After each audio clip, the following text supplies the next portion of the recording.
कुछ ना करो ना तो इंजीनियरिंग कर लो, ये बेस्ट है। वैसे ये डायलॉग तो आपने अक्सर घर में हर किसी के मुंह से सुना होगा। नमस्कार दोस्तों, आप सभी का स्वागत है हमारे चैनल। और आज इंजीनियर, जेईई एडवांस, इन सभी चीजों के बारे में, इन सभी वर्ड्स के बारे में डिटेलिंग में इस वीडियो के अंदर जानेंगे। चलिए इस जर्नी को शुरू करते हैं। तो अगर आप भी इंजीनियर बनना चाहते हैं तो आप इतना तो जानते ही होंगे कि इंजीनियर बनने के लिए बीई यानी कि बैचलर ऑफ इंजीनियरिंग या फिर बीटेक यानी कि बैचलर ऑफ टेक्नोलॉजी करना होता है। पर क्या आप जानते हैं कि बीई एंड बीटेक करने के लिए इंजीनियरिंग प्रवेश परीक्षा यानी कि इंजीनियरिंग एंट्रेंस एग्जाम भी देना होता है, तभी आपको किसी इंजीनियरिंग कॉलेज में एडमिशन मिलता है। तो आज का हमारा जो सब्जेक्ट है जेईई, वो एक नेशनल लेवल की एंट्रेंस एग्जाम ही है। अगर आप भी इंजीनियर बनने का सपना देखते हैं तो ये बहुत जरूरी है कि आपको सही समय पर सही जानकारी मिले। आज के इस वीडियो के माध्यम से हमारी कोशिश रहेगी कि हम आपको आपके सपने को पूरा करने में पूरी मदद करें। हम यहाँ पर संयुक्त प्रवेश परीक्षा यानी कि जॉइंट एंट्रेंस एग्जामिनेशन यानी जेईई के बारे में बात करेंगे। जेईई मेन और जेईई एडवांस्ड क्या होता है और उसकी पूरी जानकारी, और हमें उम्मीद है कि आपको ये जानकारी जरूर पसंद आएगी। तो सबसे पहले हम ये जानते हैं कि जेईई मेन क्या होता है। इंजीनियरिंग में एडमिशन लेने के लिए वैसे तो स्टेट लेवल पर कई एग्जाम्स होती है, किंतु नेशनल लेवल पर ली जाने वाली एग्जाम्स में से जेईई एक है। जेईई मेन इंजीनियरिंग कॉलेज में एडमिशन के लिए ली जाने वाली संयुक्त प्रवेश परीक्षा है, जो सीबीएसई के द्वारा वर्ष में 2 बार कंडक्ट की जाती है। कुछ सालों पहले से जेईई को 2 भागों में बांट दिया गया है। पहला है जेईई मेन और दूसरा है जेईई एडवांस। तो अगर बात करें जेईई मेन कौन दे सकता है, तो उसमें 11th और 12th फिजिक्स, केमिस्ट्री, मैथ से पास करने वाले स्टूडेंट, वो स्टूडेंट जो 12th क्लास में पढ़ रहे हैं या 12th या समकक्ष फिजिक्स, केमिस्ट्री, मैथ्स के साथ पास हुए स्टूडेंट। और अगर बात की जाए कि जेईई मेंस करने से कहाँ एडमिशन मिलेगा, तो अगर आपने इस एग्जाम में काफी अच्छा स्कोर किया है तो आपको एनआईटी, आईआईटी जैसे प्रतिष्ठित कॉलेजेस में एडमिशन मिल सकता है। इसके अलावा कम स्कोर होने पर आपको दूसरे अच्छे इंजीनियरिंग कॉलेजेस में एंट्री मिल सकती है। मतलब साफ है, आपका स्कोर जितना अच्छा होगा आपको उतना ही अच्छा कॉलेज मिलेगा। जेईई मेन का पेपर कैसा होता है, सवाल का जवाब अगर हम ढूंढे तो जेईई मेन की एग्जाम ऑनलाइन होती है।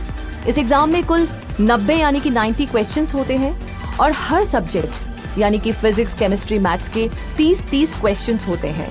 कुल 360 अंकों के प्रश्न इस पेपर में पूछे जाते हैं, यानी कि 360 नंबर के। सभी क्वेश्चन ऑब्जेक्टिव टाइप के होते हैं। एक क्वेश्चन के 4 जवाब में से एक सिलेक्ट करना होता है और हर गलत आंसर का 1/4 नंबर काटा जाता है, यानी गलत आंसर की नेगेटिव मार्किंग होती है, जो बहुत ही डेंजरस होती है।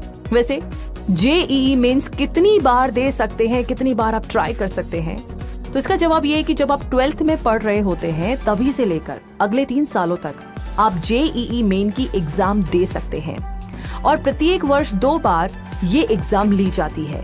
इस तरीके से आप ज्यादा से ज्यादा 6 बार ये एग्जाम दे सकते हैं। तो दोस्तों, ये थी कुछ सामान्य जानकारी जेईई मेन से जुड़ी हुई।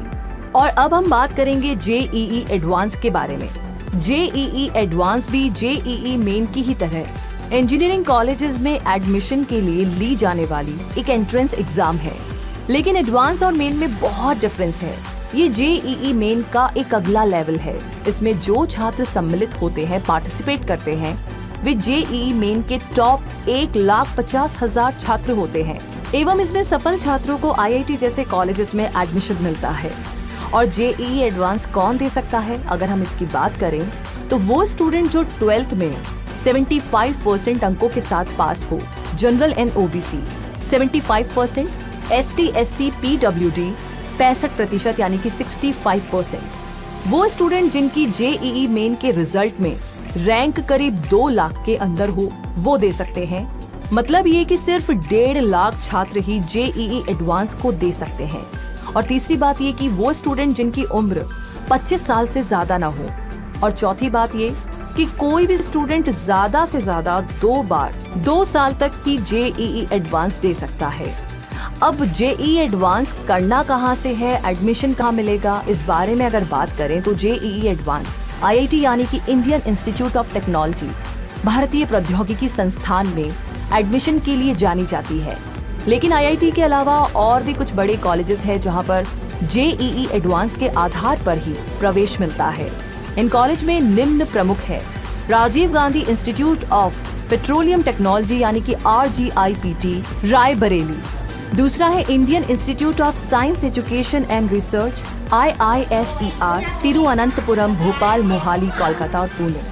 तीसरा है Indian institute of space science and technology IIST Thiruvananthapuram.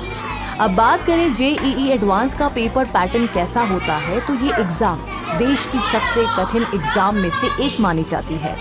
इस एग्जाम को क्लियर करने के लिए काफी ज्यादा मेहनत और लगन की जरूरत होती है।